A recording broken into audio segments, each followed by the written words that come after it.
Welcome to Real Talk Realtors, the podcast where we dive deep into the world of real estate with a mission to empower and educate realtors like you to build thriving businesses rooted in integrity and community. I'm Laura. And I'm Amanda. We are two seasoned real estate agents in the Dallas-Fort Worth market.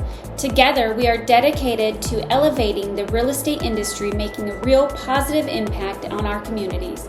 Get ready for candid discussions, expert interviews, and a healthy dose of inspiration. Hey, Laura. Hey, Amanda. Hey. How's it going? Good. How are you? Good. Glad to be back again. Yes, me too. I'm Here excited. we go. Another one down. Here we Let's go. do it. Okay. Have you guys ever gone into the office or wherever you work, like at home or the coffee shop or wherever, and you sit down and you're like really excited to work, open your computer, and then you're kind of like, I don't know what to do. All the time. What do I do? I don't maybe I don't have any clients right now, or all my files are caught up or whatever. What do I do today?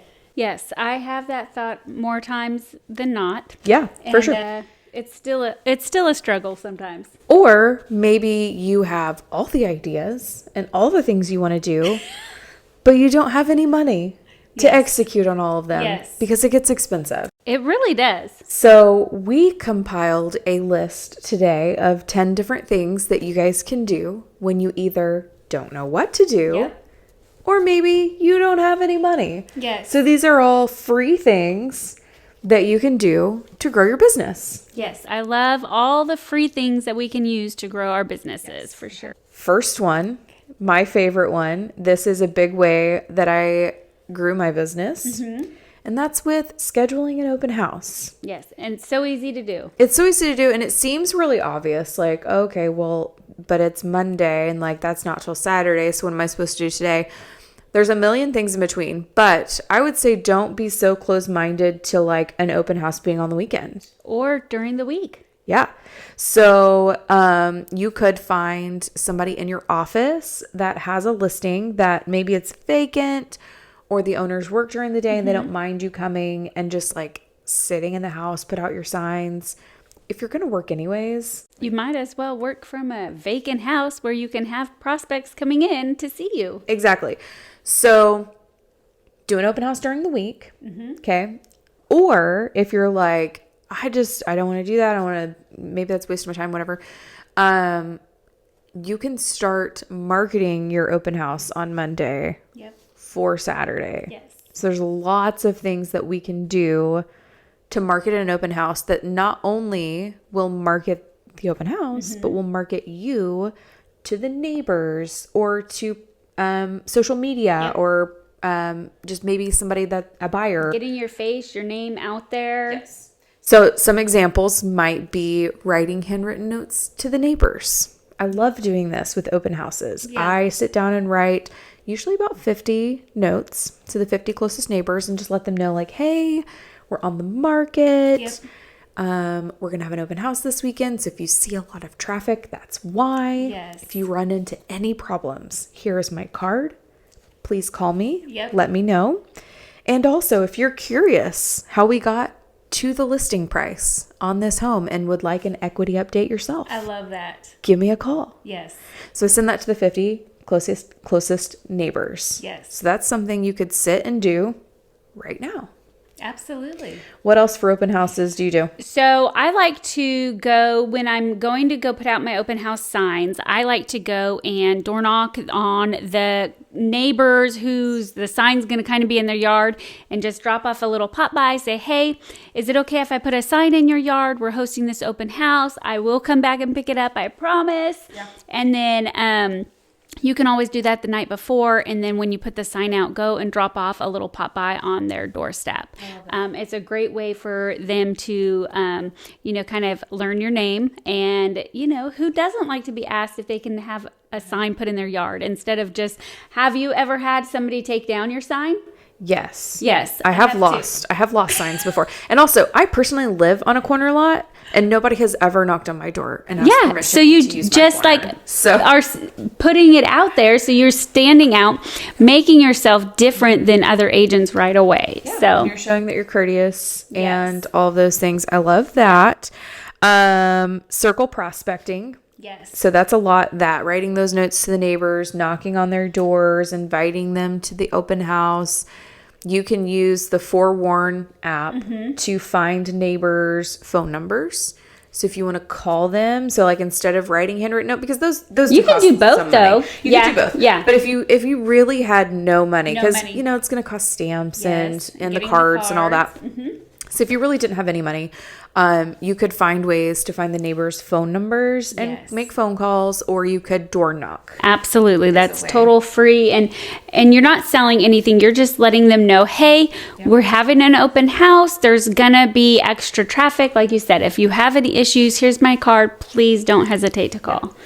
I have had quite a few people actually either email me, send me a text message, or call me. I've had all three, telling me how courteous it was and out of the norm to receive a card like that. Yes. It really stood out to them. They really thought that was really neat. So, do you ever hold a special open house just for the neighbors? So I have. I don't think that I did it consistently enough to see good results. I tried it 2 or 3 times. For me, Saturdays are tough already, just like with wanting to be with the family and stuff. So whenever I do open houses on Saturday, never on Sunday because my husband's a pastor. So like Sundays are just all church. But when I do them on Saturday, I only have like kind of a limited amount of time, so I'm like putting out signs and doing all the things, do the open house, pick up all the signs, and then I'm trying to get home.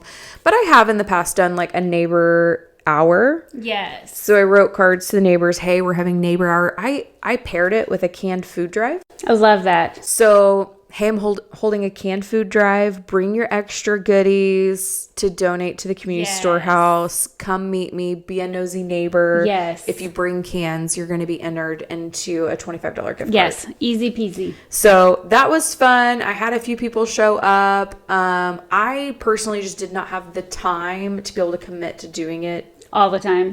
Yeah. But it's a great option for somebody that's like, I'm going to work all Saturday. I don't care. Definitely have, this is a reserved time for neighbors only. Market that to them. It is also a great reason to call, text, email, pop by. All the things. However you can communicate that to them. Okay. Online advertising. That's another thing for open houses. Yes. Posting to your social media. I like to go to the house that I'm going to hold open on like a Monday or Tuesday and record a video. Standing in front of the house, talking. If you don't love being on video, you don't have to be in it. You can do like a pano of the house. You can do a quick walkthrough of the house. Whatever. Like, get creative. Do something fun. You can take a picture of it if you want to take a picture standing in front of it. Whatever. Do some kind of advertising to your social media that shows I'm working hard to sell this house. Yes. I have stuff going on. Market I'm working this weekend. So that's something you can do today. Yep. You can also put it like in Facebook Marketplace. Oh, good one. Yeah. Yes. So I like to do that. You can put it in Facebook Marketplace and start, get all these conversations going about people who are interested in buying. So even if it's not end up being for that particular house, but I've gotten several clients, who I end up kind of consistently market to and keep up with from Facebook Marketplace. Yeah. So Facebook Marketplace, that's like the new Craigslist. Yeah. Pretty much. Yeah. For those you of do got to be careful. There are some weirdos out there. Those of you that are old enough to know what Craigslist is, some of you may not. But I was actually talking to my mom the other day about something. Oh, she's looking for a second job, and so she's applying to places. She's like, Craigslist. And I was like, oh, Mom, don't do that. Get off Craigslist. There's nothing but scammers on there now. There's a lot of scammers on Facebook Marketplace. There probably is there too, but I'm like, I really feel like Craigslist is just the place where you go to get scammed. Yeah. I don't know. I could be wrong. Maybe I'm out of touch. I feel that way too. It's a little. I put on here, make it fun. So if you're going to do an open house, you have... Go all out. Go all out. You have an entire week. Use an entire week to advertise, to plan, to prep. Put your system together. Make it like it's a big mega event. Yeah. Invite all of your friends and family, even though you know that they probably won't show up, because honestly, unless they're looking like they don't care. But it shows them that you're working and what you're doing, and just like branding yourself. Absolutely. It's all about branding. You're branding yourself with your people. So, invite all your friends and family, put it on social media, write handwritten notes, door knock, drop off flyers, make videos in front of the house. Yes. There are so many things that you can do to prep for an open house. Or like we said, host an open house on a random Tuesday. Yeah. I got a client that way one time. She literally walked in and she said, well, this is a weird time to have an open house. And I said, but you're here, aren't you? And she goes, well, I guess that's true. I ended up working with her. Yeah, so you never know. I mean, people are looking at houses all the time. And they like to go to the open houses. So why not host it at a lunch hour when people are on their lunch breaks, and just driving by, and you might as well. Yeah. Go to a vacant house, get out your computer, do some work. Yeah. Okay, what's next? Okay, my favorite free marketing tool is social media. The power of social media is just huge. So my main takeaway, first of all, you need to make sure that people can find you, that people know you're a realtor. So make sure that your profiles and all your platforms are set up, your bios, your name, and your name is your name plus like realtor, real estate, and add in DFW or Fort Worth or whatever, wherever you live, add that into your name so you can be searchable. Don't have some random Kitty 518 username, because people go to search for you and they can't find you. Did you say Kitty? I don't know. I love it. I'm not even really a cat person. I don't know why I said that. From old wounds. But make sure your name is searchable.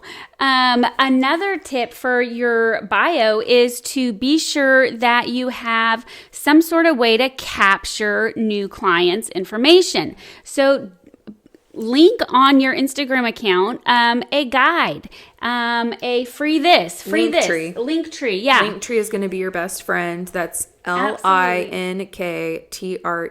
Linktree. It is a one-stop all link, and so you manage it kind of behind the scenes. So clean. Yeah, and so you can add as many links as you want. It's one link, they click it, and then they go to like a landing page that has all of your links. But you could link there, and I have one. I have a Linktree, and it has a 12-month homeowner checklist. Yep. So that's my information grab.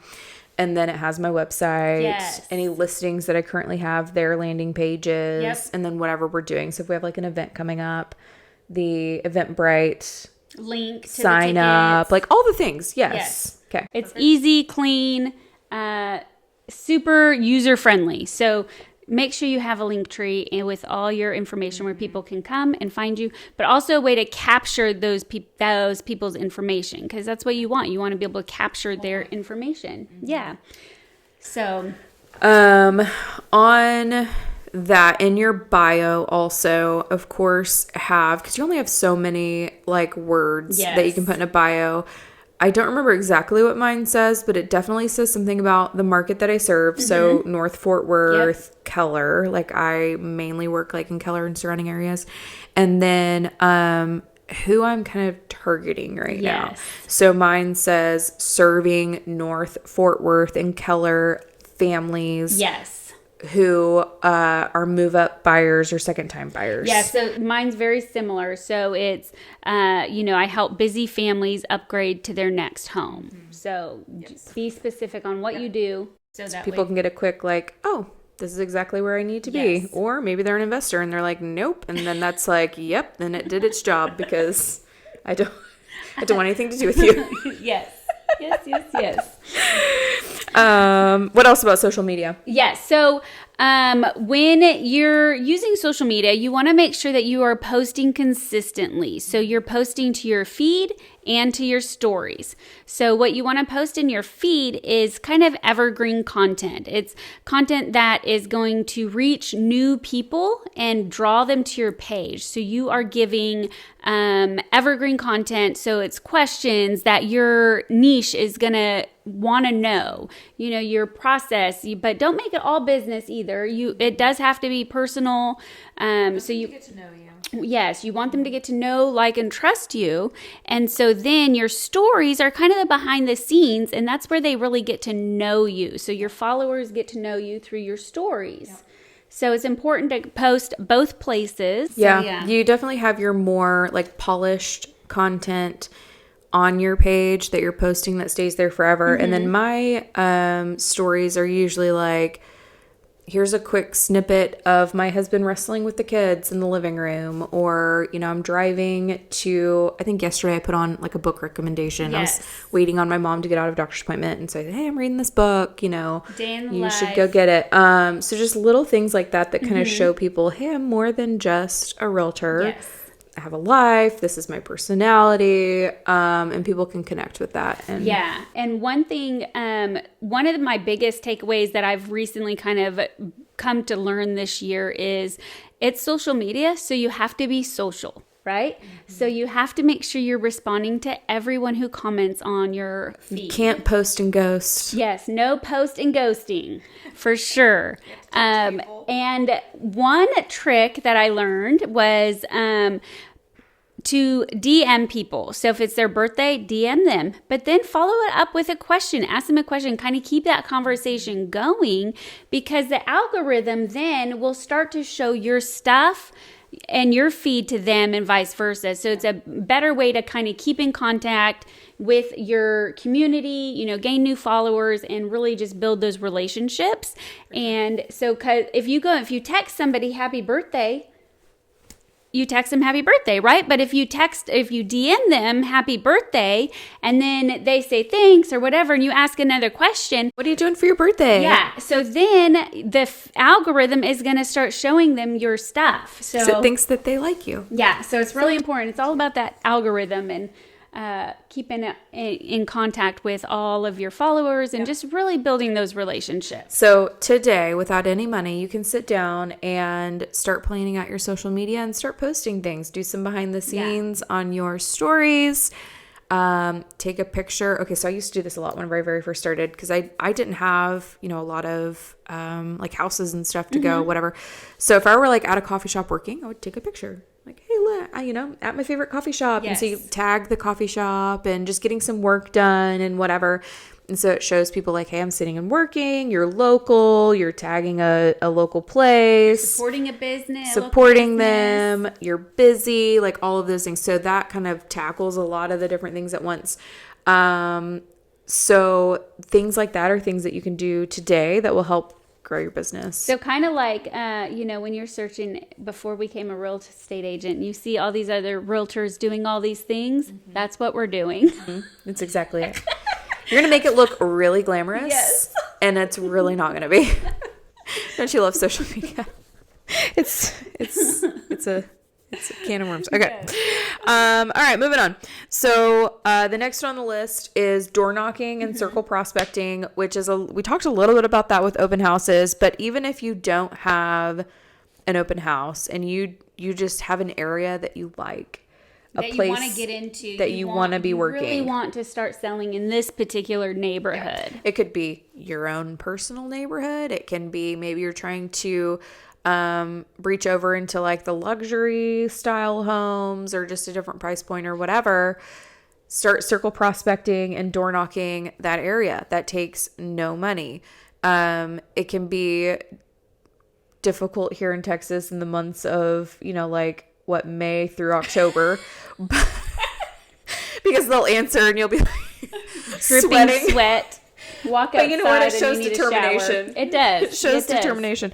But even while you can cross a lot of these. So while you're walking through a neighborhood and you're door knocking, take a quick video. Yes. Out here in this Highlight neighborhood today. Put it on this social is what media. This neighborhood has to offer. Look how beautiful it is. I'm knocking on doors today. Post it to social media.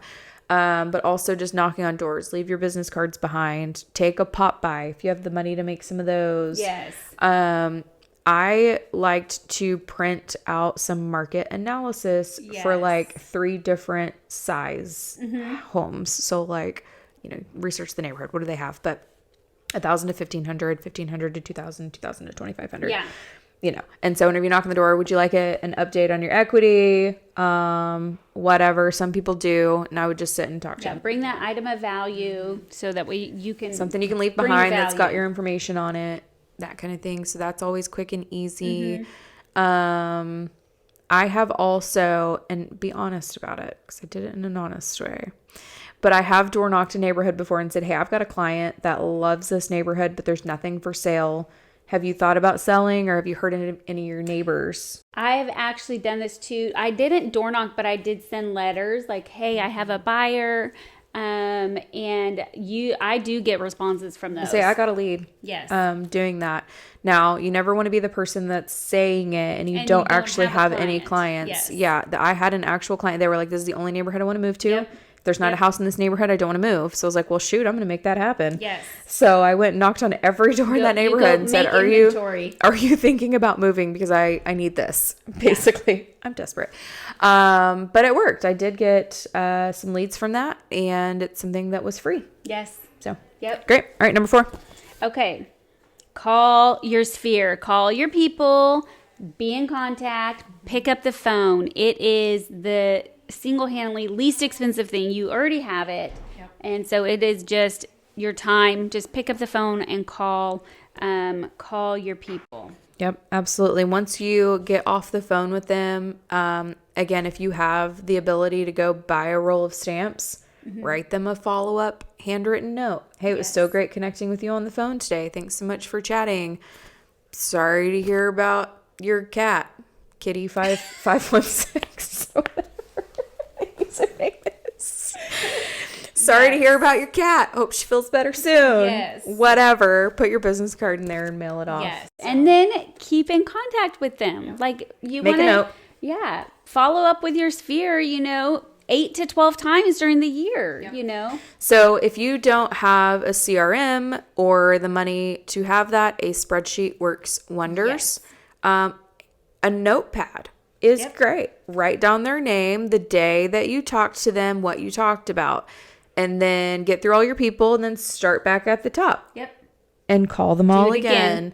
You should be talking to your people on the phone at least twice a year. Absolutely, at a minimum. At least. Yeah. So, cool. Number 5. A really good way is to get connected into groups. Well, if you don't have money to go join a gym and start taking gym classes, one really good thing to do is to go and volunteer. Yes. It doesn't cost you anything. You're doing something that will make you feel good, and you'll meet new people. Yep. So it's a great way to get out there and just meet new people. That's what this business is. It's relationships, building relationships. The more people you know, the more likely you are to have a transaction. Yes. And again, we can connect this one back to social media. Yeah, absolutely. Guess what? You can volunteer. You can take pictures and videos and post them with all the things you're doing in your community. And if somebody is looking to relocate from out of state, they're like, man, this person's really involved in this area. They know this area well. I'm going to call them. So. Absolutely. Great. Yes. Volunteering is a great thing to do. Yes. So many different reasons to do that for sure. Take a class or learn something new. So if you're sitting here today and you're like, I don't know what to do, take a class. So there's lots of different free options. Oh yeah, title companies for classes. And lenders have classes all the time. A lot of a trick too. A lot of them will say, "Oh, it's a CE, like $20 CE. If you don't need the CE, you don't have to pay for it. You can still go to the class and not get the CE." And this is a double, I would say, because you can go, maybe a triple, because you can go to class. Again, you can post it to social media. Everything you do should go on social. But also you're building relationships with lenders and title companies, and those relationships are very valuable and very important. So it's good to have contacts and have a good network of people. And they want you there. I know it feels weird to reach out and be like, hey, I don't know, you don't know me, but I'm going to they want you there. They do. They do. If you don't know anything about any classes anywhere, ask your broker or your mentor. Yeah. They will have a list for you. Networking groups too. Yeah. So. Networking groups are great to attend also. Where do you find networking groups? Yours? So local chamber. And just like you can even just search in Facebook, like networking groups near me or your city, Fort Worth networking groups, Roanoke networking groups. It's definitely the thing that I could be better at. Some of them are like industry exclusive, so you kind of you do have to be careful. But some of them, it's open to everybody. You can go, even if you're not a member. They usually have like one free networking event a month, so it's great to go and meet other local business owners. So it's not even all in real estate industry, but you're meeting, local business owners from all over the neighborhood, all over the community. So very important. yes, absolutely. I definitely need to be better at that one. That would be mine on this list. So right in hand with taking a class or learning something would be listening to a podcast or reading a good book. So if you really have nothing to do, you're unsure, get inspired with a good book. Compound Effect. Yes. Take the Stairs by Rory Vaden's a really good one.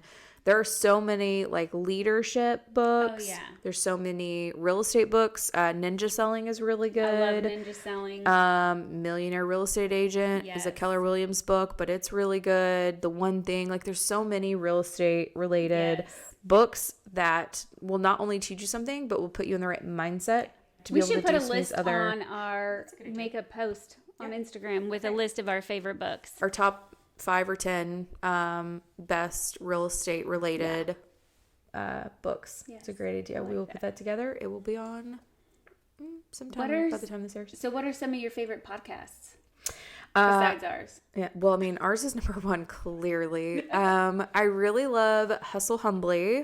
Shout out to them. They have a really great podcast. I love that they are very they have a lot of the same mindset that we do with just like relational and like doing business the right way and all of those things. I like Brian Buffini's, Tom Ferry's. Yep. This one's not real estate, but I like Craig Rochelle's leadership podcast. Yes. He has a lot of really good insights and just mindset things and stuff like that. What about you? One that I really, really like is Jess Leneville. So she goes really deep on marketing and social media. So that's besides all the ones that you threw out there, I would throw her in there too. Cool. So yeah. Cool. All right. What's number 8? Okay. So number 8 is tour homes. Like, get out there, go see what's on the market. If you're touring homes that are lived in, then make sure they're vacant. Don't like sign up for a showing and somebody has to go pick up all their cats and dogs and kids and get out of the house that's for just you to go do a video tour. So look for some vacant houses, and then if it's not within your brokerage, or make sure that you reach out to the agent and say like, hey, can I go and video your house and advertise it? New builds are really great for this. Yes. Because new builds, absolutely. builders They want you to love be there when you come and do like video tours and Yes. things, and they'll show you around and tell you all about. And those are actually really good because you learn all about that actual builder and company. So when somebody calls you and they're like, what do you think about Lennar? You can just be like, oh, I know this, and this about them. And you can get to know all the builder incentives. And so advertise that. Put that out there. Become the new home build specialist. Yeah. That is a great place for new agents to start at because they're so readily available. And some of the new builds will actually let you hold open houses there too. Yep. Yes. So back to the number 1, open houses. Yeah. Call pick a neighborhood that you really love, call the builder's rep there and just ask them, hey, can I host an open house at any of your spec properties? Sometimes they'll let you do it during the week, on the weekends, whatever. So it's a great idea. Yeah, because I know sometimes too, like even on the weekends, the builders, there's only a couple of builder reps. Well, they get people in there all the time, and so they're off showing somebody a house and nobody's in the office. And so they would love to have an agent come in and sit in the office. Yeah, for sure. Okay, number 9, market updates. So look in your database, your CMA, or your CRM. Look in your CMA. Look in your CRM, client relationship management. Or your Excel spreadsheet. Or your spreadsheet. Or your notepad, wherever you keep all your people. Look in there. Find anybody that owns a home and has possibly been there longer than like a couple of years. And either call or email them and just ask if they want an equity update. Yes. I just did this. I sent out an email and just let everybody know, hey, I set aside 3 or 4 hours this week to do some equity updates. Let me know if you're interested. I'll add you to the list. I got 5 responses. That's amazing. Yeah, 5. Yes, that's amazing. Like, who doesn't want to know how much equity they have in their house? Great conversation starter. Sent them information. Now I know if they ever want to move, they're likely going to call me. Yes, so, absolutely. Market updates, and then so that So then number 10, so the last one is know your market, besides your market update, but know what's going on in your MLS, your area. So look at your MLS every single day. Look and see how many houses have come on the market, how many went under contract, how many sold, how many canceled. So keep track of those numbers and kind of know.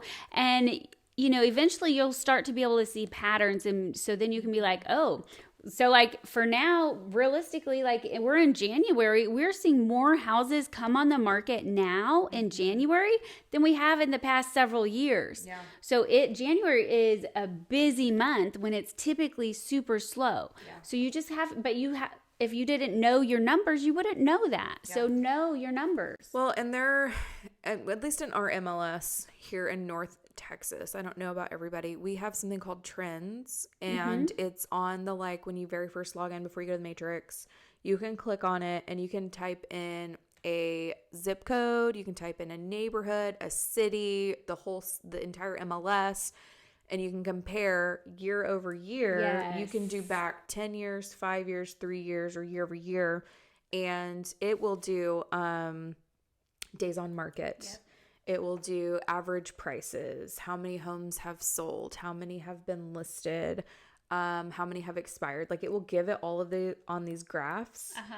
And you can just sit. I mean, I play in that all the time. Oh, yeah. I just absolutely sit and look up all that information. And it's great data then that you can take back. And again, post it on your social media. Become the agent who knows all the data and knows the market. Like, that's what is going to make you stand out and be the professional in your area. Now, can you imagine? Okay, you're an agent. You have no money, right? You're trying to get started. You're like, I don't know what to do. But can you imagine if you held an open house and you posted it to social media and you did all of the marketing and advertising? What else did we say? And then you door knocked and you left your cards behind, and then you started calling all of your people and you wrote them handwritten notes afterwards, and then you're volunteering and you post that to social media, and then you took a class and you took some video at your class and you posted that to social media, and then you listened to a podcast and you took a nugget from that and you did a little quote and you posted that to social media, and then you toured some homes and you took videos of homes in your area post that to and social you post media. that to social media. You are going to look like the expert. You're going to look like you're killing it. Yes. People are going to start calling you left and right. And guess what? You don't have to spend any money. Yep.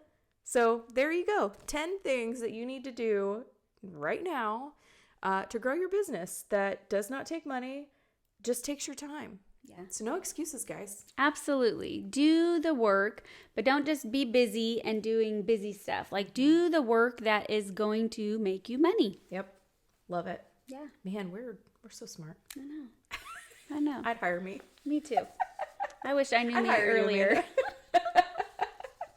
All right. Well, until next time. Thanks for joining us. Bye.